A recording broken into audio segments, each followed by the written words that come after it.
ये हैं महाराष्ट्र नवनिर्माण सेना यानी एमएनएस के प्रमुख राज ठाकरे। उत्तर भारत के लोगों को लेकर और खासकर यूपी बिहार के लोगों को लेकर जब भी बयान देते हैं और उसमें भी भाषा को लेकर तो विवादित बयान ही देते हैं। राज ठाकरे ने बिहार और यूपी के लोगों के लिए एक बार फिर से कुछ ऐसा बोला कि हंगामा खड़ा होना तय है। बीएमसी चुनाव के बीच एक रैली को संबोधित करते हुए उन्होंने भाषा का मुद्दा छेड़ा। उन्होंने कहा कि यूपी और बिहार वालों को ध्यान रखना चाहिए और ये समझना चाहिए कि हिंदी आपकी भाषा नहीं है। उन्होंने जोर दिया कि मुझे भाषा से नफरत नहीं है, लेकिन अगर आप इसे थोपने की कोशिश करेंगे तो मैं आपको लात मारूंगा। अब लात मारने की बात कहते हुए राज ठाकरे का बयान वायरल हो गया। राज ठाकरे ने कहा कि वो चारों तरफ से महाराष्ट्र आ रहे हैं और आपका हिस्सा छीन रहे हैं। अगर जमीन और भाषा चली गई तो आप खत्म हो जाएंगे।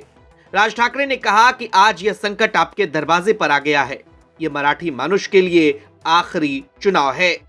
अगर आपने ये मौका गवा दिया तो आप खत्म हो जाएंगे। मराठी और महाराष्ट्र के लिए एकजुट हो जाओ। मुंबई इतने सारे लोगों के बलिदान से मिला है, हम उन्हें क्या बताएंगे। उन्होंने कहा कि यह मराठी मानुष का आखिरी चुनाव है। अगर उन्होंने अब कोई गलती की तो मुंबई की लड़ाई हमेशा के लिए हार जाएंगे। बीएमसी चुनाव में राज ठाकरे और उद्धव ठाकरे ने मराठी अस्मिता का दांव चलते हुए हिंदी विरोध की राजनीति को एक बार फिर से हवा दे दी। ये पहला मौका नहीं है जब हिंदी को लेकर राज ठाकरे ने यह बात कही है, और खासकर जब लात मारने की बात राज ठाकरे कह रहे हैं तो मामला सीधे अपमान से जुड़ता है। यह बात सच है कि हर जगह की अपनी एक आंचलिक भाषा है और भाषा अलग अलग जगह पर बदलती है, लेकिन जब बात हिंदी की हो तो हिंदी किसी पर थोपने की चीज तो नहीं है। ये राजनीतिक विश्लेषक भी कहते हैं। और उसमें भी लात वाली भाषा, ये कैसी भाषा है। भाषा पर राजनीति आसान है, लेकिन रोजगार और सम्मान पर बोलना मुश्किल। ये बात भी राज ठाकरे को समझना चाहिए। लात की बात करने वालों को यह भी याद रखना चाहिए कि देश की नींव शब्दों से बनी है।